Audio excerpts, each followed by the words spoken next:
আজ দু চোখে বৃষ্টি নামক, হৃদয়ে আশ্রু অশ্রু শ্রাবণ, পাপের কালিমা ধুয়ে মুছে যাক শুদ্ধাচারের নামক প্লাবন। আমরা শুদ্ধ হয়ে পবিত্র কোরআনের পাঠক হয়ে, পবিত্র কোরআনের অনুসৃত নীতিমালা আমরা বিশ্বাসী হয়ে, আমরা তার অনুগামী হয়ে, অনুসারী হয়ে এই পৃথিবীতে পরিষ্কার পরিচ্ছন্ন হয়ে যেন পৃথিবী যেতে পারি। আল্লাহ পাক রব্বুল আলামিন আমাদের যেন সেই তৌফিক দেন। এই কঠোর দিনের সামনে যে আল্লাহ সুবহানাহু ওয়া তাআলার কাছে পরিষ্কার পরিচ্ছন্ন পবিত্র হয়ে যাওয়ার জন্য দুটো রাস্তা আছে, একটা আগুন, একটা পানি।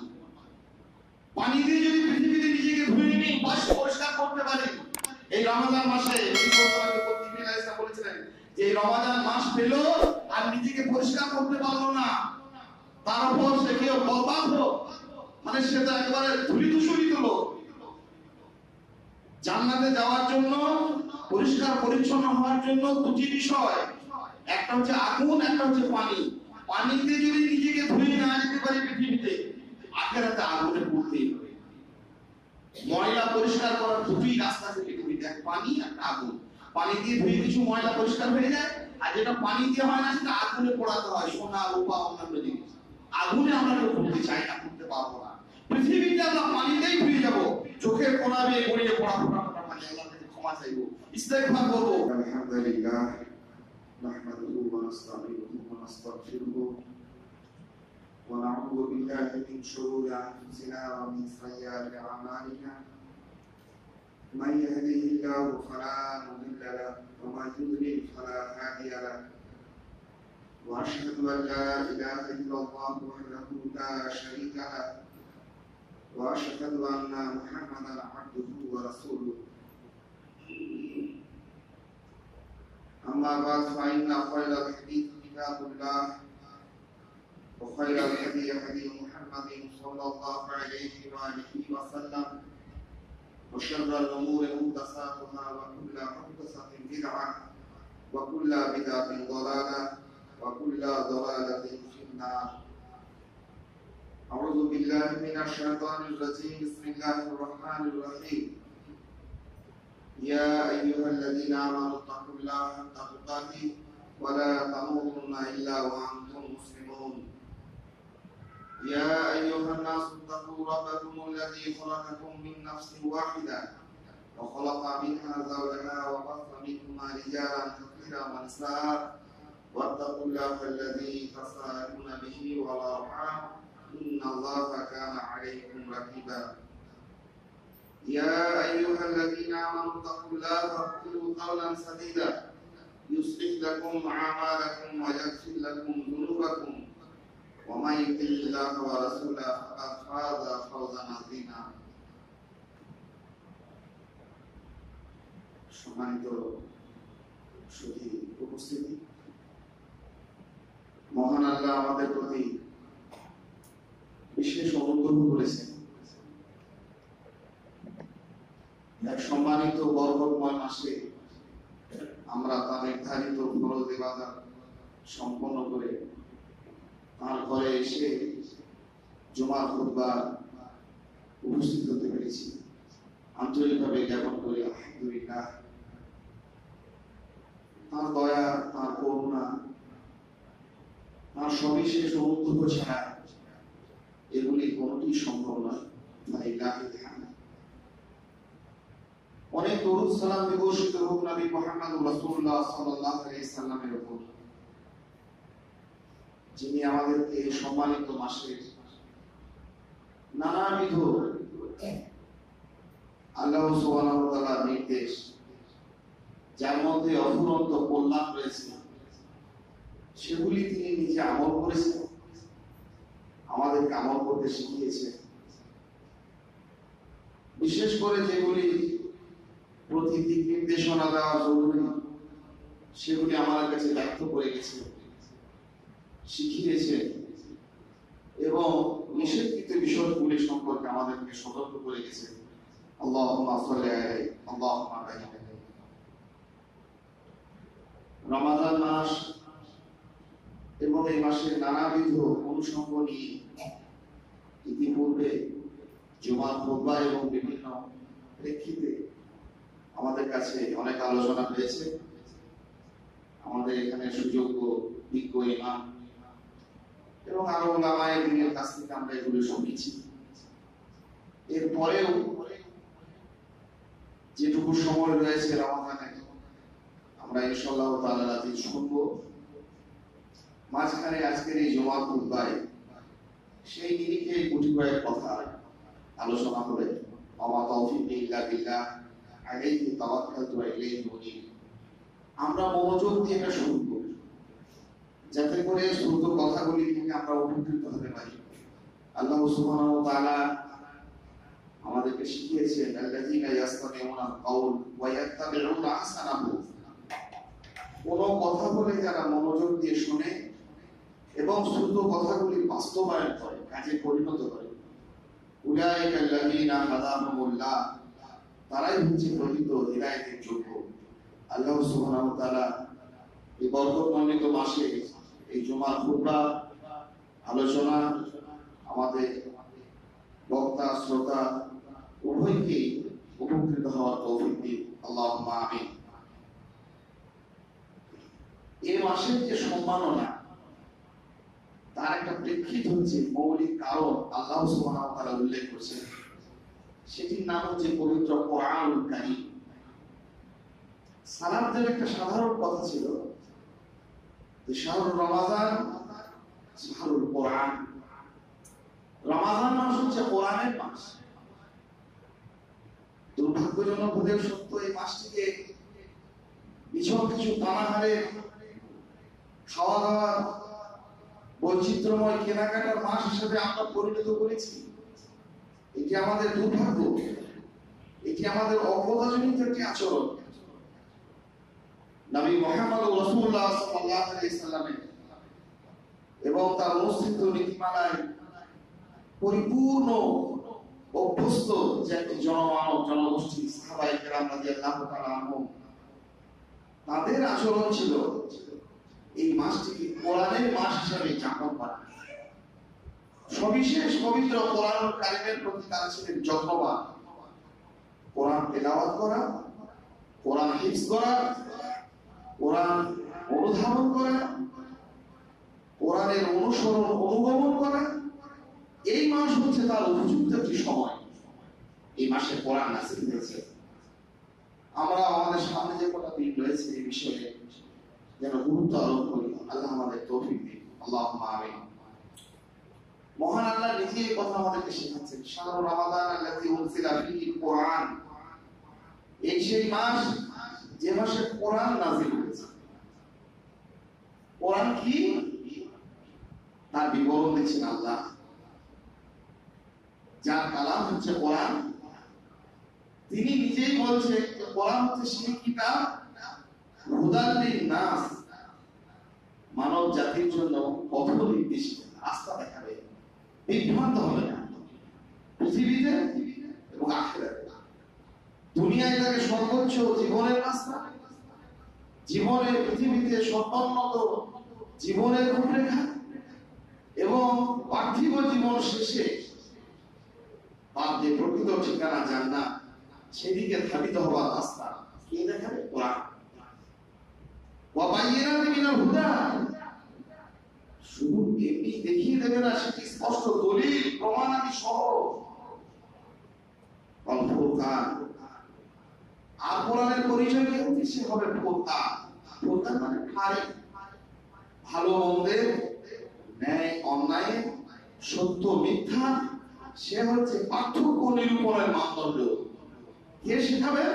এটা করতে হয়, এটা করতে হয় না, এটা বলতে হয়, এটা বলতে হয় না, এটা সুন্নাহ, এটা বিদআত। এই আমার বাপ-দাদার কথা নয়। এই পার্থক্য নিরূপণের মানদণ্ড আমার মস্তিষ্ক নয়। এই পার্থক্য নিরূপণের মানদণ্ড হচ্ছে কোরআন। আমরা আজকে সংক্ষিপ্ত এই কয়েক মিনিট সময় একটা বিষয় আলোচনা করব, সেটা হচ্ছে এই পবিত্র কোরআনুল কারীম, যার পরিচয় আল্লাহ সুবহানাহু ওয়া তাআলা দিচ্ছেন। নবী মুহাম্মদ রাসূলুল্লাহ সাল্লাল্লাহু আলাইহি ওয়াসাল্লাম সুন্দরভাবে আমাদেরকে সেগুলোকে বিশ্লেষণ করেছে যে কোরআন হচ্ছে এমন একটি কিতাব, ইন্নাল্লাহা ইয়ারফু বিহাযাল কিতাব আকওয়ামা। কোন জনগোষ্ঠী, কোন জাতি উন্নত হবে না অধঃপতিত হবে? কোন জাতির উন্নয়ন অথবা অধঃপতন, তার উন্নয়ন অথবা পদস্খলন, জাতি সম্মানে পৃথিবীতে বেঁচে থাকবে না নানা রকমের গ্লানিকর পরিস্থিতিতে, নানা রকমের অন্যায় অপরাধে পদস্খলিত হয়ে সে ধ্বংসের অতল সীমায় ডুবে যাবে, এই ব্যাপারটা ঠিক করে কে? কোরআন। কোরআনের মাধ্যমে, কোরআনই হচ্ছে তার নির্ণায়ক। ইন্নাল্লাহা ইয়ারফাউ বিহাযাল কিতাবি আকওয়ামা। আল্লাহ সুবহানাহু ওয়া তাআলা কোন জাতিকে উন্নীত করেন, তার উন্নয়ন ঘটান কোরআনের মাধ্যমে। যদি সে কোরআন গ্রহণ করে, কোরআন শেখে, অনুধাবন করে, অনুগমন করে, অনুসরণ করে, তাহলে সে জাতির উন্নয়ন। আর যদি তার বিপরীত হয় তাহলে তার অধঃপতন। আজকে সংক্ষিপ্ত সময় আমরা যেটি শিখবো সেটা হচ্ছে এই পবিত্র কোরআন যে হিদায়াতের কিতাব, সকল মানুষের জন্য কিন্তু সেটি নয়, কিছু মানুষের জন্য। এটা কোরআনে আল্লাহ সুবহানাহু ওয়া তাআলা নিজে পবিত্র কোরআনের শুরু থেকে আমাদের কাছে স্পষ্ট করে দিয়েছেন। আমরা খেয়াল করি না, আমরা মনে করি আমাদের ঘরে কোরআন তোলা আছে, আমাদের হাফেজ সাহেব কোরআনের 4 বার 5 বার 7 বার দওয়াত দিয়েছে, আমাদের বিভিন্ন অনুষ্ঠানে আমাদের ছেলেরা 4 বার 5 বার করে কোরআন খতম করে দিয়েছে, এই জন্য আমরা কোরআনের দ্বারা উপকৃত হব। এই মিথ্যাচারকে আল্লাহ সুবহানাহু ওয়া তাআলা পবিত্র কোরআনে প্রথমেই নস্যাৎ করে দিয়েছে। কোরআন শুধু পড়লেই নয়, কোরআন শুধু বাবা আত্মীয় স্বজন মারা গেলে তাদের পিণ্ডদানের ব্যবস্থা করার জন্য নয়, পবিত্র কোরআন থেকে উপকৃত হতে হলে পবিত্র কোরআন কেবলমাত্র সেই লোকদেরকে হিদায়াত দেবে তাদের সুস্পষ্ট এবং একেবারে নিখুঁত বিবরণ পবিত্র কোরআনের শুরুতেই আল্লাহ সুবহানাহু ওয়া তাআলা দিয়েছেন। সেই বিবরণটুকু আজকে আমরা মনে রাখবো যে কোরআন কাদেরকে হিদায়াত দেবে, পবিত্র কোরআন কাদেরকে রাস্তা দেবে, তারা কারা। আলিফ লাম মিম পবিত্র কোরআন শুরু হচ্ছে একেবারে শুরুতে সূরা ফাতিহার পরে, যালিকাল কিতাব লা রাইবা ফিহি হুদাল লিল মুত্তাকিন আল্লাযীনা ইউমিনুনা বিল গায়ব ওয়া ইউকিমুনা সলাতা ওয়া মিম্মা রাযাকনাহুম ইউনফিকুন। পবিত্র কোরআন যারা আমরা তেলাওয়াত করি, যারা করি না, যারা শুনি, সবাই মোটামুটি এই আয়াতগুলির সঙ্গে সবিশেষ পরিচিত। পবিত্র কোরআনে আল্লাহ সুবহানাহু ওয়া তাআলা এইরকম একটি ধারাবাহিকতা রেখেছেন যে পবিত্র কোরআনের শুরুতেই সূরা বাকারার এই প্রথম থেকে 4টি আয়াত মুমিনদের জন্য আলোচনা করেছে, মুমিনদের ব্যাপারে। পরবর্তীতে 2টি আয়াত কাফিরদের প্রসঙ্গে কথা বলেছে।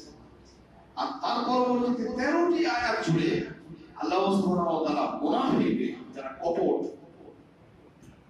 যারা মুখে এক বলে হৃদয়ে আরেক রকম বলে, কাজে এক জিনিস আচরণ করে আর হৃদয়ে অন্য একটা জিনিসকে ধারণা করে রাখে, এইরকম কপটাচারী মুনাফিকদের ব্যাপারে 13টি আয়াত জুড়ে বিস্তারিত আলোচনা করেছে। আমরা আজকে না মুনাফিকদের নিয়ে কোনো কথা বলবো, না কাফেরদের নিয়ে কোনো কথা বলবো। আল্লাহ সুবহানাহু ওয়া তাআলা যাদেরকে পবিত্র কোরআন রাস্তা দেখাবে, যাদেরকে পবিত্র কোরআন উন্নীত করবে, যাদেরকে পৃথিবীতে পবিত্র কোরআনের মাধ্যমে যারা উন্নয়ন ঘটবে যাবে, তাদের কি বিবরণ আল্লাহ সুবহানাহু ওয়া তাআলা দিচ্ছেন সেইটুকু শিখব। কি? আলিফ লাম মিম যালিকাল কিতাবু লা রাইবা ফিহি, এই সেই কিতাব যেখানে সন্দেহের কোনো অবকাশ নেই। একটি গ্রন্থের পাঠক হিসাবে মানুষ, পবিত্র কোরআনুল কারীমের পাঠক হিসাবে মানুষ প্রথমেই আশ্চর্য হয়ে যায়, অবাক হয়ে যায়।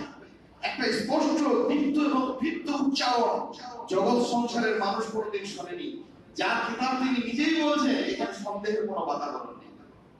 আপনার যদি সংশয় থাকে পবিত্র কোরআনের কোনো হুকুম নিষেধ বিধিনিষেধের উপরে, পবিত্র কোরআনের কোনো নির্দেশিকার উপরে, পবিত্র কোরআনে বর্ণিত কোনো ঘটনার উপরে, আপনি যে হেদায়েত পাবেন না, আমি পাবো না।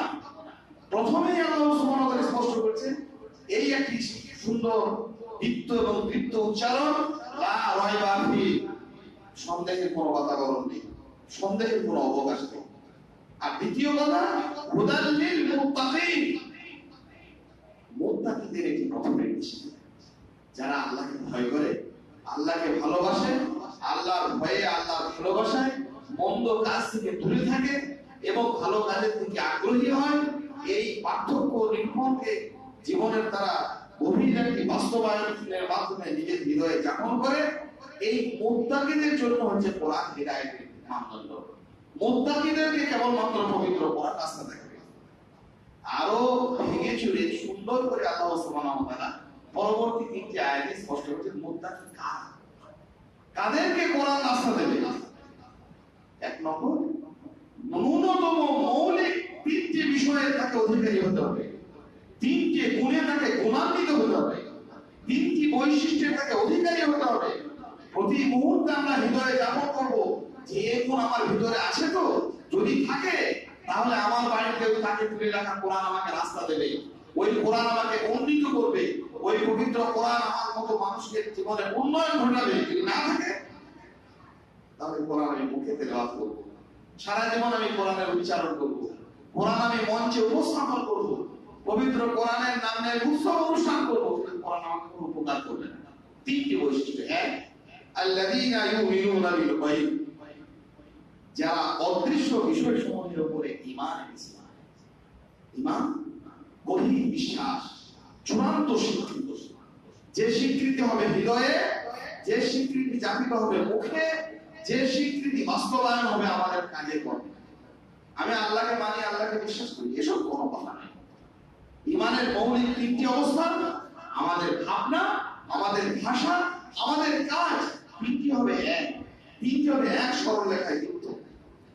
যে কথা আমি হৃদয়ে গুঞ্জরিত হবে, সেই কথা মুখে উচ্চারিত হবে, সেই কথায় বাস্তবে কর্মে আমার চাপিত হবে। আমি যখন হৃদয়ে বলবো, মুখে বলবো আল্লাহু আকবার, আল্লাহ বলো, তো আল্লাহর সমস্ত কিছু আমার কাছে বলো। আল্লাহর ভয় বলো, আল্লাহর বিধান বলো, আল্লাহর নিষেধ বলো, আল্লাহর আদেশ বলো। আমি যখন মুখে উচ্চারণ করবো মুহাম্মদুর রাসূলুল্লাহ, তখন মুহাম্মদ সাল্লাল্লাহু আলাইহি সাল্লাম হবেন আমার রাসূল।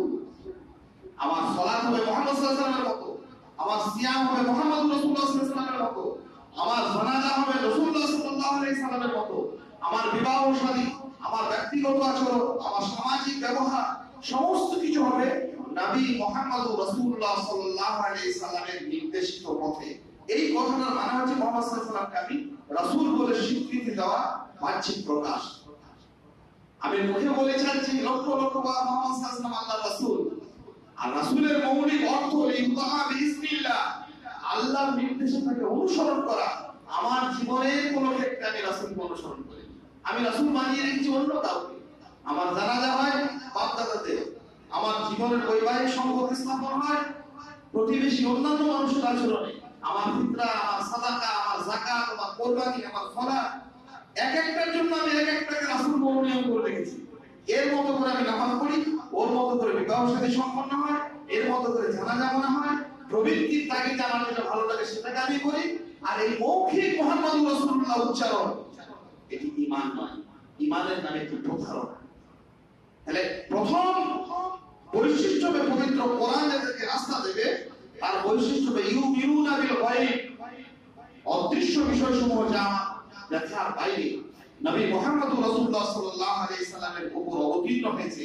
ওয়াহির ইলম এবং ওয়াহির ইলম ছাড়া জাগতিক কোনো জ্ঞান দিয়ে এটাকে বিচার বিশ্লেষণ করা যায় না। জান্নাত, জাহান্নাম, ফেরেশতা, আখিরাত, কিতাব, ওয়াহি, এই সার্বিক অদৃশ্য বিষয়সমূহের উপর পরিপূর্ণ তার বিশ্বাস এবং স্বীকৃতি থাকবে। এটা হলো প্রথম গুণ। কোরআন আপনাকে রাস্তা দেবে। আল্লাযীনা ইউমিনুনা বিল গায়ব। আর দুই, ইউকিমুনাস সালাত, নামাজ কায়েম করবে, সালাত কায়েম করবে। মুখে বলবে আমি মুত্তাকি, এই কথা আল্লাহ সুবহানাহু ওয়া তাআলা এই ধারণাকে নষ্ট করছেন যে এই কথা সত্য নয়। নামাজ হচ্ছে, সালাত হচ্ছে অনন্য বৈশিষ্ট্যের পরিপূর্ণ একটা ইবাদত, যে ইবাদতের জন্য প্রতিদিন 5 বার আপনাকে ডাকা হয়, আমাকে আহ্বান করা হয়। পৃথিবীতে অনেক ইবাদত আছে, যাকাত আছে, সাদাকা আছে, সিয়াম আছে। কেউ ঘোষণা করে মাইক করে করে যে ভাই আজকে সকালবেলায় আপনারা সব সাহারি খাবেন, ভোরবেলায় আজ থেকে সিয়াম পালন হবে, যাকাতের মৌসুম এলো আপনারা সব যাকাত দেন। শরীয়তের কোনো ঘোষণা পৃথিবীতে উচ্চারিত হয় না, পবিত্র কোরআনে হয়ে গেছে বাস। একমাত্র সালাত হচ্ছে একটা ইবাদত, যে ইবাদতের জন্য আল্লাহ সুবহানাহু ওয়া তাআলার আহ্বান প্রতিদিন 5 বার আপনার আমার কানে ধ্বনিত হয়, সুউচ্চ রবে, উচ্চ স্বরে। সারা পৃথিবীতে কম্পিত হয় এই স্বর, হাইয়া আলাস সালাহ, হাইয়া আলাল ফালাহ, আশহাদু আল লা ইলাহা ইল্লাল্লাহ, আশহাদু আন্না মুহাম্মাদার রাসূলুল্লাহ। অক্ষরে দুনিয়ার সর্বোন্নত শব্দ এবং বাক্যগুলিকে দিয়ে ডাকা হয়। আর এই ডাকটা কেমন? আল্লাহুম্মা রাব্বা হাযিহি দাওয়াতি তাম্মা ওয়াস সালাতিল কায়িমা। এই ডাক হচ্ছে শাশ্বত ডাক, পরিপূর্ণ ডাক। এই ডাকের ভিতরে কোনো ত্রুটি বিচ্যুতি নেই, এই ডাকের মধ্যে কোনো ভাঙফোঁকর নেই। প্রতিদিন 5 বার আল্লাহ সুবহানাহু ওয়া তাআলার এই আহ্বানকে যে লোকটা অস্বীকার করে, সেই লোকটাকে আল্লাহ সুবহানাহু ওয়া তাআলা কোরআন দিয়ে রাস্তা দেখাবেন। এটা হয়। এই অবিশ্বাস্য কাজ নিরন্তর মুসলিম নামে এক বিশাল উম্মাহ করে যাচ্ছে প্রতিনিয়ত। সালাত কায়েম নেই, সালাতের প্রতি যত্নশীলতা নেই, নামাজ পড়ে না, নামাজ পড়তে জানে না, নামাজ শেখে না, নামাজের আগ্রহী নয়। বাড়িতে কোরআন আছে, বলে কোরআন আমাকে উন্নত করবে। আল্লাহ এই সমস্ত বাতিল পথ মূর্খামি মার্কা ধারণাগুলোকে নস্যাৎ করে দিয়ে বলেছেন তাদের জন্য কোরআন নয়, কোরআন তাদের পথ নির্দেশিকা নয়। কোরআন তাদেরকে রাস্তা দেখাবে। এক নম্বর হচ্ছে আল্লাযীনা ইউমিনুনা বিল গায়ব ওয়া ইউকিমুনাস সালাহ, নামাজ কায়েম করবে। শাশ্বত বৈশিষ্ট্যের উজ্জ্বল অনন্য বৈশিষ্ট্যের পরিপূর্ণ একটি ইবাদত হচ্ছে নামাজ সালাত। নবী মুহাম্মদ রাসূলুল্লাহ সাল্লাল্লাহু আলাইহি ওয়াসাল্লামকে পবিত্র কোরআন যে দিয়েছেন, সেখানে শতাধিক বা পরোক্ষ এবং প্রত্যক্ষভাবে আল্লাহ সুবহানাহু ওয়া তাআলা এই সালাতের কথা বলেছেন। এই সালাতকে ঈমান বলা হয়েছে, সালাতকে নূর বলা হয়েছে, সালাতকে দলিল বলা হয়েছে। আমরা এমন জায়গাতে গিয়ে দেখি রোজা রাখে, সিয়াম পালন করে, নামাজ পড়ে না। তার কাছে এটা গুরুত্ব নয়। রোজা অবস্থাতেও নামাজের প্রতি উদাসীন। আর রমজানের পরে আমাদের মসজিদগুলো থেকে তো তাদের জন্য আবার নিখোঁজ বিজ্ঞপ্তি বের হয় যে আমাদের এতগুলো মুসাল্লি ছিল, সেটা কোথায় গেল? কারা এরা? এদের জন্য যারাই হোক, এদের অবস্থান যেই হোক না কেন, আল্লাহ পাক রব্বুল আলামিন স্পষ্ট করছেন যে এদের জন্য কোরআনের হিদায়াত নয়, অন্য কিছু রাস্তা তারা পেতে পারে। কোরআন দ্বারা তারা হিদায়াত পেতে পারে। কোরআনে কারা হিদায়াত পাবে? আল্লাযীনা ইউমিনুনা বিল গায়ব, অদৃশ্য বিষয়সমূহের উপর যারা ঈমান এনেছে, সবিশেষ যত্নশীল হয়েছে যারা সালাতের প্রতি। নামাজ একমাত্র ইবাদত যেখানে একটি পরিপূর্ণ বিনয় এবং আল্লাহ সুবহানাহু ওয়া তাআলার আনুগত্য প্রকাশ পায়। হাতের তালু থেকে নিয়ে পায়ের তালু পর্যন্ত, কপাল থেকে নিয়ে নাক পর্যন্ত, মুখমণ্ডল থেকে নিয়ে জিহ্বা পর্যন্ত, চোখের দৃষ্টি থেকে নিয়ে আমার সমস্ত অঙ্গুলির বিন্যাস, আল্লাহু আকবার যখন মানুষ বলে, সমস্ত অঙ্গ প্রত্যঙ্গ, মন, মস্তিষ্ক, ধ্যান ধারণা দিয়ে রুকু করা, সাজদা করা, একেবারে লুটিয়ে পড়া বিনয়ে আনুগত্যের চূড়ান্ত জায়গা হচ্ছে সালাত। যেন বরবাদ না করি। বরবাদ করলে কি হবে? আমরা নিজেরা বরবাদ হয়ে যাবো। যেমন করে পৃথিবীতে লক্ষ লক্ষ কোটি কোটি মানুষ হয়েছে, কোরআন তাদের কাছে আছে, কোরআন তারা পড়ছে, কোরআন তারা মুখস্থ করছে, কিন্তু কোরআন তাদেরকে হেদায়েত দেয়নি। কোরআন তাদেরকে কি করেছে? অধঃপতিত করেছে, পদস্খলিত করেছে। কোরআনকে অবমাননা করেছে। তাহলে প্রথম কথা হচ্ছে ইউমিনুনা বিল গায়ব, দ্বিতীয় কথা ইউকিমুনাস সালাহ, ঈমান আনবো, সবিশেষ যত্নশীলতায় নামাজ সালাত কায়েম করব। আর দ্বিতীয় ওয়া মিম্মা রাযাকনাহুম ইউনফিকুন, আল্লাহ সুবহানাহু ওয়া তাআলা যে জীবন উপকরণ আমাদেরকে দিয়েছেন, রুজি, জীবিকা, রিজক। জীবিকা মানে বেঁচে থাকার জন্য যা কিছু দরকার সেটাই হচ্ছে রিজক। আল্লাহ সুবহানাহু ওয়া তাআলা রিজক হিসাবে আমাদেরকে যেটুকু দিয়েছেন, টাকা পয়সা, ঘর বাড়ি, ইমারত, বানাখানা, অমুক তমুক, বন্ধুত্ব, সম্পর্ক, আত্মীয় স্বজন, সন্তান, যা কিছু আল্লাহ সুবহানাহু ওয়া তাআলা জীবন উপকরণ দিয়েছেন, তা থেকে খরচ করা। মুখে বলবে আমি আল্লাহতে ঈমান এনেছি, নামাজ মসজিদে এসে পড়বে, এতেই শুধু নয়, হেদায়েত কোরআন কাকে দেবে তার তৃতীয় বৈশিষ্ট্য হচ্ছে সে খরচ করবে। কেমন খরচ? নিয়মিত খরচ করবে, ব্যয় করবে। খরচ না করলে বিপদ।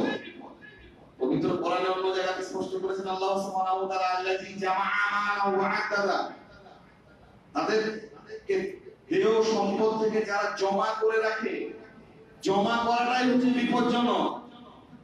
ওয়া আ'তাদা, গুনে গুনে দেখা, হিসাব করে দেখা। সারা পৃথিবীর অসংখ্য অজস্র বেশিরভাগ অশান্তি, বিপর্যয়, ঝামেলা, ঝঞ্ঝাট তৈরি হয়েছে মানুষ যখন জমা করতে শিখেছে। পৃথিবীতে কেউ জমা করে না। আল্লাহ সুবহানাহু ওয়া তাআলা যাকে যে জিনিসটা যে জন্য দিয়েছেন, নিয়মিত সে ব্যয় করে। সূর্যকে যত ক্ষমতা দেওয়া হয় যে সূর্য ব্যয় করে যায়, এতটুকু কার্পণ্য করে না। পাহাড়কে যে দেওয়া হয়েছে পাহাড় দিয়ে দেয়, নদীকে যে দেওয়া হয়েছে নদী সেগুলোকে মিলিয়ে দেয়, সমুদ্র বেঁধে দাঁড়ায়, যে সমুদ্র সেগুলো মানুষের কাছে পরিবেশন করে, গাছপালা, বন বনানী, চতুষ্পদ প্রাণী, জন্তু, সাগর, মরু, নিহারিকা, নক্ষত্র, জলোচ্ছ্বাস, মরীচিকা, যাকে আল্লাহ সুবহানাহু ওয়া তাআলা যা দিয়েছেন সবাই খরচ করে। খরচ করে নাকি? তারা যদি খরচ না করে জমা করতো, পৃথিবীতে প্রলয় কাণ্ড ঘটে যেত। মানুষ শুধু জমা করে। জমা করা যে কত বিপদ স্পষ্ট হয়। নিজের শরীরের দিকে তাকান, আল্লাহ বলেছেন তাকাতে, ওয়াফি আনফুসিকুম আফালা তুবসিরুন, নিজের দিকে তাকিয়ে দেখো না, এ ব্যাপারে তোমরা চিন্তা ভাবনা করো না। এই শরীরে যত রকমের ব্যাধি আছে, রোগ আছে, নানা রকমের দুরারোগ্য ব্যাধিতে আমরা আক্রান্ত হই, সেই সমস্ত রোগগুলোর কারণ জানেন? একমাত্র কারণ হচ্ছে জমা করা। খরচ না করতে পারে, শরীরে সুগার হচ্ছে, ফ্যাটি লিভার হচ্ছে, ফ্যাট হচ্ছে, কোলেস্টেরল বাড়ছে, হাইপারটেনশন হচ্ছে। কেন জানেন? শরীরে যেটুকু আমি ঢোকাচ্ছি শরীর সেটা খরচ করতে পারছে না, তার মানে রোগ। শরীরে যে পরিমাণ চিনি আমি ঢোকালাম, ওই চিনিটা রক্তে থই থই করছে, শরীর আর খরচ করতে পারছে না, রোগ হয়ে গেল। শরীরে যে পরিমাণ ফ্যাট আপনারা খাওয়ালেন আমাকে, ওই ফ্যাটটা শরীর আর খরচ পাচ্ছে না, খরচ করতে পারছে না, কি হলো? জমে গেল। জমে গেল মানে বিপদ হয়ে গেল। শরীরের একটা প্রবাহিত রক্তধারা প্রতিনিয়ত চলমান, কোথাও মস্তিষ্ক থেকে নিয়ে পায়ের তালু পর্যন্ত কোথাও এক ফোঁটা জমে যাচ্ছে, দুরারোগ্য ব্যাধিতে শরীর আক্রান্ত হচ্ছে। জমা করাটাই বিপদ, জমা হওয়াটাই বিপদ, খরচ না করাটাই বিপদের কারণ। আর খরচ করাটাই হচ্ছে কল্যাণ। কোরআনের প্রথম বিবরণে আল্লাহ স্পষ্ট করেছেন, আল্লাযীনা ইউমিনুনা বিল গায়ব, যারা গায়বের উপর ঈমান এনেছে, ওয়া ইউকিমুনাস সালাহ, যারা নামাজ কায়েম করেছে, বিমা রাযাকনাহুম ইউনফিকুন, তাকে যা দিয়েছি তা থেকে সে নিয়মিত খরচ করেছে। কিসে খরচ করবে? নিজের জন্য খরচ করবে। মানুষ তো নিজের জন্যই খরচ করে না। কি করে রেখেছে? ভূতের জন্য। কে কবে আসবে আমার পরিবারে, না সন্তান, না পরের প্রজন্ম, না 20 বছর পর, না 50 বছর পর, মানুষ জমা করে রেখে দিয়েছে অনাগত মানুষের জন্য। নিজের জন্য খরচ করবে, নিজের পরিবারের জন্য খরচ করবে, দিনের জন্য খরচ করবে, সন্তানের জন্য, প্রতিবেশীর জন্য, আত্মীয় স্বজনের জন্য, এই পবিত্র কোরআনের হেফাজত সংরক্ষণের জন্য, এই পবিত্র কোরআনের বাণী মানুষের কাছে প্রচার প্রসারের জন্য, যা কিছু তার কাছে কল্যাণের, নিয়মিত সেটাই করবে। আর তাই না করতে পারলে জমে গেলেই বিপদ। পবিত্র কোরআনের এই মৌলিক নীতিমালাকে আমরা যেন গ্রহণ করি, বুঝতে শিখি। আল্লাহ সারা মিনাল মুমিনিনা আমওয়ালাহুম ওয়া আনফুসাহুম বিআন্না লাহুমুল জান্নাহ। আল্লাহ বলছে, দেখো তোমাদেরকে যা দিয়েছি তা আবার আমি নিজে কিনতে চাই, কিনে নিয়েছি। কত ভালোবাসা থাকলে এই কথা কেউ বলতে পারে? আল্লাহ সুবহানাহু ওয়া তাআলা বলেন, তোমাদেরকে যা দিয়েছি সেগুলো আমি আবার ক্রয় করেছি। তোমাদের সম্পদ, তোমাদের সন্তান অনেক উচ্চ দামে, অনেক মূল্যবান জিনিস বিনিময়ে তোমাদের সন্তান এবং তোমাদের সম্পদ এগুলো আমি ক্রয় করেছি। বিআন্না লাহুমুল জান্নাহ, তোমাদেরকে জান্নাতের বিনিময়ে এগুলো আমি ক্রয় করেছি। আল্লাহর দেওয়া জিনিস আল্লাহ সুবহানাহু ওয়া তাআলা খরচ করতে বলেছে, এমনি এমনি বলেননি। এমনি তিনি বলতে পারতেন, বলছেন না এমনি নয়, আমি তোমাদেরকে এর থেকে অনেক বিপুল সৌন্দর্যে পরিপূর্ণ আরো বড় সম্পদ জান্নাত দেবো তার জন্য। খরচ করার মর্যাদা আর খরচ করার ব্যাপারে গুরুত্বপূর্ণ বিষয়। আমরা কি খরচ করি? একটা ভুল করে ফেলি, সেটা হচ্ছে এই, যে মালটা খরচ করবো সেই মালটা যেন আমার হয়। আপনি যে সম্পদটা ব্যয় করবেন সেই সম্পদটা যেন আপনার হয়, অন্যের সম্পদ ব্যয় করতে যাবেন না, তাহলে ঘুরিয়ে আরেক বিপদ হয়ে যাবে। অন্যের সম্পদ ব্যয় করা মানে লক্ষ লক্ষ মানুষের ছিনতাই করা টাকা সম্পদ, মিরাসের মালকে আত্মসাৎ করা সম্পদ, অন্যকে প্রতারণা করার সম্পদ, আমানতের খেয়ানত করা সম্পদ, মাফিয়া রাজ কায়েম করার সম্পদ, তোলাবাজির সম্পদ পাহাড় করে রেখেছে মানুষ। এই বলছে আমার আসসালামু আলাইকুম, এখানে যাকাতের ফান্ড করেছি। সম্পদটাই তো আপনার নয়, আপনি দান করবেন কি? ওটা তো চুরি, ওটা তো ঘুষের, ওটা তো সুদের, ওটা তো রাহাজানি, ওটা তো তোলাবাজি, ওটা তো সিন্ডিকেটের, ওটা তো মাফিয়াদের সম্পদ। লোকের সম্পদকে, মিরাসের মালকে তসরুফ করে অন্যের ভাগকে ভাগ না দিয়ে নিজেকে লুটপাট করে নেওয়া, প্রতারণা করে মানুষের মালকে আত্মসাৎ করা, আমানতের খেয়ানত করে নিজের সম্পদকে শ্রীবৃদ্ধি করা, এইরকম কাজ করে যাওয়ার পরে কিছু সম্পদ জমা করে 2-4 টাকা, 5 টাকা, 10 টাকা যাকাত দিচ্ছে, ওসব দিচ্ছে, ওটা আমি দান করছি। দান কি করবেন আপনি? নয় তো ওটা। দানের ব্যাপারে দুটি কথা, গুরুত্বপূর্ণ কথা, আল্লাহ সুবহানাহু ওয়া তাআলা এই জিনিসগুলো অলরেডি কিনেই রেখেছেন আমাদের কাছে জান্নাতের বিনিময়ে।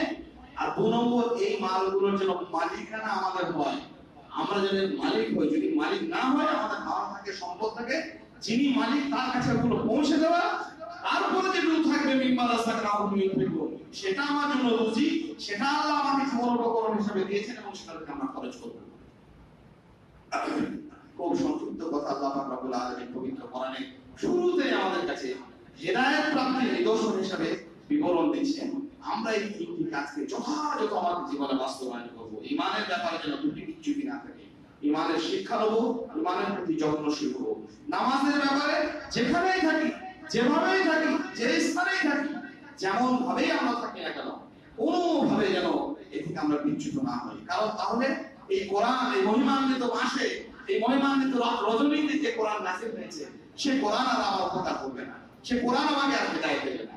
তাহলে ঈমান আনবো, নামাজের প্রতি যত্নশীল হব। আর 3 নম্বর, কোথাও জমা করার মতো নির্বুদ্ধিতার কাজ যেন না করি। আমরা সবসময় মনে রাখবো, শরীরে যেখানেই জমা হয় সেখানে কি ঘটে? বিপত্তি ঘটে। সম্পদের আমরা যেন জমা না করতে শিখি। আল্লাযী জামাআ মালা ওয়া আদাদা, অন্যায়ভাবে জমাকারীদের জন্য আল্লাহ বলেছেন কাল্লা লা ইউবাসালনা ফি হুতামা, দুনিয়াতে যদি খরচ না করে, হুতামায় গিয়ে সেখানে খরচ করা হবে ঘুরিয়ে ঘুরিয়ে। সেটা খুব বাজে জিনিস, সেটা খুব কষ্টকর জিনিস, বেদনাদায়ক, লজ্জাকর বিষয়। আল্লাহ পাক রব্বুল আলামিন আমাদের সেদিকে বাধা দিন। হেদায়েত প্রাপ্তির মৌলিক নিদর্শন হিসেবে আমাদেরকে মুমিন, আমাদেরকে নামাজের প্রতি যত্নশীল এবং নিয়মিত আমাদের এই জীবন জীবিকাকে খরচ করার তৌফিক দিন। আল্লাহুম্মা আমিন। আস্তাগফিরুল্লাহ লি ওয়া লাকুম ওয়া লিসাইরিল মুসলিমিন ফাস্তাগফিরুহু ইন্নাহু হুয়াল গফুরুর রহিম।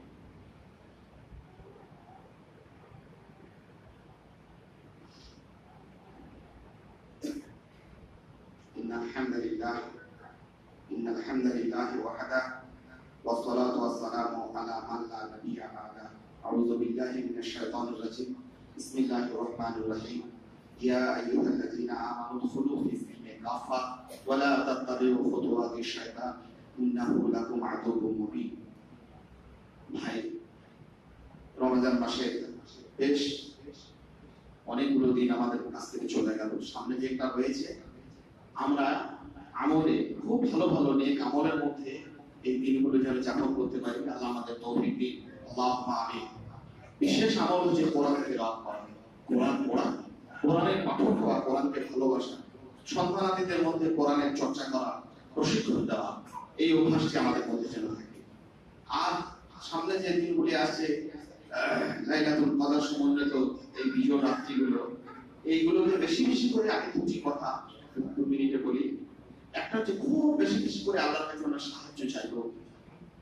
সাহায্য চাওয়ার বড় একটা নিরিখ, আল্লাহ যেন আমাদেরকে শয়তানের ওয়াসওয়াসা থেকে, শয়তানের প্রতারণা থেকে, তার ফাঁদ থেকে আমাদেরকে যেন বিমুক্ত করে, আমাদেরকে যেন পানাহ দেন, আমাদেরকে যেন আশ্রয় দেন। আল্লাহুম্মা আমিন। আউযু বিল্লাহি মিনাশ শাইতানির রাজীম। আমরা শয়তানের থেকে নিরন্তর পানাহ চাইবো, কারণ আল্লাহ বলেছেন যে মানুষের কল্যাণের পক্ষে সবচেয়ে বড় প্রতিবন্ধকতা হচ্ছে শয়তান। সে হচ্ছে মানুষের আদুকুল মুবিন, প্রকাশ্য দুশমন। আমরা যে স্তরেই পৌঁছই না কেন, আমরা যতই যাই কিছু ভুলে যাই, শয়তান আমাদেরকে এক মুহূর্ত ভুলে না। সেজন্য বলে না, আমাদের নেকিগুলিকে নষ্ট করার জন্য, আমাদেরকে গোনাতে ডুবিয়ে দেওয়ার জন্য প্রতি মুহূর্তে ওয়াসওয়াসা দেয়, প্রতি মুহূর্তে ওয়াসওয়াসা দেয়। আল্লাহ সেই জন্য বলেছেন শয়তানের সঙ্গে বন্ধুত্ব না, দুশমনের সঙ্গে বন্ধুত্ব করার একটা মানুষের স্বাভাবিক প্রবণতা আছে। মানুষ বন্ধুকে বারবার ভুলে যায়, শত্রুর গলা জড়িয়ে বসে থাকে। এটি মানবীয় একটা প্রবৃত্তি। শয়তানের ওয়াসওয়াসা থেকে আল্লাহর কাছে আমরা পানাহ চাইবো। সূরা ফালাক, সূরা নাস, সূরা ইখলাস, আয়াতুল কুরসি বেশি বেশি করে আমরা পড়বো, ছেলে মেয়েদেরকে শেখাবো, ছেলে মেয়েদেরকে শোনাবো, তাদেরকে মুখস্থ করাবো। কারণ আমরা ঈমান, আমল, ইবাদতে যে স্তরেই পৌঁছই না কেন, শয়তান আমাদের পিছু ছাড়ে না। প্রতি মুহূর্তে আমাদেরকে বিভ্রান্ত করে, প্রতি মুহূর্তে আমাদেরকে প্রতারিত করে, ভালো কাজ থেকে ঘুরিয়ে সরিয়ে দেয়। অশ্লীলতায়, নোংরামিতে, আবর্জনায়, ওই খরচ না করতে দেওয়ায়, এই সব কাজে আমাদেরকে উৎসাহিত করে। আল্লাহ আমাদের শয়তানের ওয়াসওয়াসা থেকে পানাহ দিন। আল্লাহুম্মা আমিন। আর একটি বিশেষ ইবাদত, বিশেষ করে এই বিজয় রাত্রিগুলোতে আমরা করব, আল্লাহর কাছে ক্ষমা চাইবো, আল্লাহর কাছে আশ্রয় চাইবো, আল্লাহর কাছে পানাহ চাই, ইস্তেগফার করবো। নানান ত্রুটি বিচ্যুতিতে আমরা সবাই পরিপূর্ণ।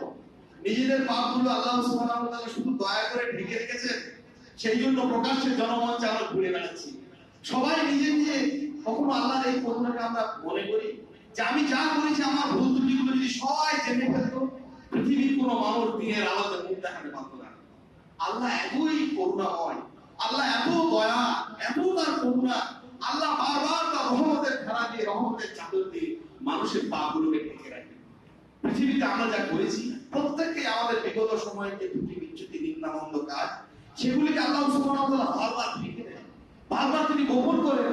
কিয়ামতের মাঠে পর্যন্ত তিনি গোপন করবেন মুমিন বান্দাদের এই সমস্ত ত্রুটি বিচ্যুতি। সেই আল্লাহর প্রতি শরণাপন্ন, সেই আল্লাহকে ভালোবেসে, সেই আল্লাহকে ভয় করে আমরা ইস্তেগফার করি, দোয়া করে আল্লাহ পাক রব্বুল আলামিনকে ক্ষমা চাই যে আল্লাহ আমাদের এই সমস্ত বিগত সময়ে ত্রুটি বিচ্যুতিগুলো তুমি আমাদের মাফ করে দাও। আল্লাহুম্মা ইন্নাকা আফুউন তুহিব্বুল আফওয়া ফাফু আননি। রাসূলুল্লাহ সাল্লাল্লাহু আলাইহি ওয়াসাল্লাম দোয়া শিখিয়ে দিয়েছেন যে আল্লাহ তুমি ক্ষমাময়, ক্ষমা করতে ভালোবাসো, আমাদেরকে তুমি ক্ষমা করে দাও। এইগুলো এই রাতগুলোতে বেশি করে আমাদের ইবাদত হবে আল্লাহর কাছে। আল্লাহ যদি আমাদেরকে ক্ষমা করে দেন, আল্লাহ যদি আমাদেরকে ভালোবাসেন, তিনি যেমন ক্ষমা করতে ভালোবাসেন, ক্ষমা করার পরেও আমাদেরকে ভালোবাসেন, তাহলে আমাদের কল্যাণের তার কিছু বাকি থাকে না। আমরা নিজেরা শিখবো, অন্যদেরকে শেখাবো এবং বেশি বেশি করে আল্লাহর কাছে ইস্তেগফার করবো, আল্লাহর কাছে ক্ষমা চাইবো। আল্লাহুম্মা ইন্নাকা আফুউন তুহিব্বুল আফওয়া ফাফু আননি। আল্লাহ সুবহানাহু ওয়া তাআলার কাছে পরিষ্কার পরিচ্ছন্ন পবিত্র হয়ে যাওয়ার জন্য দুটো রাস্তা আছে, একটা আগুন, একটা পানি। পানি দিয়ে যদি পৃথিবীতে নিজেকে ধুয়ে নিয়ে পরিষ্কার করতে পারি, এই রমাদান মাসে নবী সাল্লাল্লাহু আলাইহি ওয়াসাল্লাম জিবরিল আলাইহিস সালাম বলেছিলেন যে এই রমাদান মাস পেল আর নিজেকে পরিষ্কার করতে পারলো না, তার উপর সে কেউ বরবাদ হলো, মানে সে তো একবারে ধুলি দূষিত হলো। জান্নাতে যাওয়ার জন্য, পরিষ্কার পরিচ্ছন্ন হওয়ার জন্য দুটি বিষয়, একটা হচ্ছে আগুন, একটা হচ্ছে পানি। পানিতে যদি নিজেকে ধুয়ে না যেতে পারি পৃথিবীতে, আখিরাতে আগুনে পড়তেই হবে। ময়লা পরিষ্কার করার দুটি রাস্তা আছে পৃথিবীতে, এক পানি, একটা আগুন। পানি দিয়ে ধুয়ে কিছু ময়লা পরিষ্কার হয়ে যায়, আর যেটা পানি দিয়ে হয় না সেটা আগুনে পোড়াতে হয়, সোনা রূপা অন্যান্য জিনিস। আগুনে আমরা কেউ করতে চাই না, করতে পারবো না। পৃথিবীতে আমরা পানিতেই ধুয়ে যাবো, চোখের কোনা দিয়ে গড়িয়ে পড়া পানি, আল্লাহর কাছে ক্ষমা চাইবো, ইস্তেগফার করবো। আজ দু চোখে বৃষ্টি নামুক, হৃদয়ে আসুক অশ্রু শ্রাবণ, পাপের কালিমা ধুয়ে মুছে যাক শুদ্ধাচারের নামক প্লাবন। আমরা শুদ্ধ হয়ে পবিত্র কোরআনের পাঠক হয়ে, পবিত্র কোরআনের অনুষ্ঠিত নীতিমালা আমরা বিশ্বাসী হয়ে, আমরা তার অনুগামী হয়ে, অনুসারী হয়ে এই পৃথিবীতে পরিষ্কার পরিচ্ছন্ন হয়ে যেন পৃথিবী যেতে পারি। আল্লাহ পাক রব্বুল আলামিন আমাদের যেন সেই তৌফিক দেন। এই কটা দিনের সামনে যে কটা রয়েছে, বেশি বেশি করে কোরআন তেলাওয়াত, নামাজের প্রতি সবিশেষ যত্নশীলতা, আল্লাহর কাছে সাহায্য চাওয়া, শয়তান থেকে পানা চাওয়া এবং খুব বেশি বেশি করে আল্লাহর কাছে ইস্তেগফার করার আল্লাহ তৌফিক দিন। আল্লাহুম্মা আমিন। আল্লাহুম্মা ইন্নাকা আফুউন তুহিব্বুল আফওয়া ফাফু আননি। আল্লাহুম্মা ইন্নাকা আফুউন তুহিব্বুল আফওয়া ফাফু আননি। এই দোয়া আমাদের সব সময় মুখে যেন গুঞ্জরিত হয়। পবিত্র কোরআনে আল্লাহ সুবহানাহু ওয়া তাআলা হেদায়েতের চিহ্নগুলোকে আমাদের দিয়েছেন। ঈমান, সালাতের প্রতি যত্নশীলতা এবং নিয়মিত আমাদের সম্পদ থেকে খরচ করা এবং কোরআনের পাঠকে সর্বত্রগামী করে তোলা। প্রতিটি শিশু আমাদের কোরআন শিখবে। এই মসজিদকে আল্লাহ পাক রব্বুল আলামিন কবুল করেছেন কোরআন শিক্ষার একটি মানে হেদায়েত হিসেবে আল্লাহ পাক রব্বুল আলামিন কবুল করেছেন। তার জন্য আমরা বেশি বেশি করে যেন যত্নশীল হই, মনোযোগী হই। আল্লাহ পাক রব্বুল আলামিন আমাদেরকে সেই তৌফিক দিন।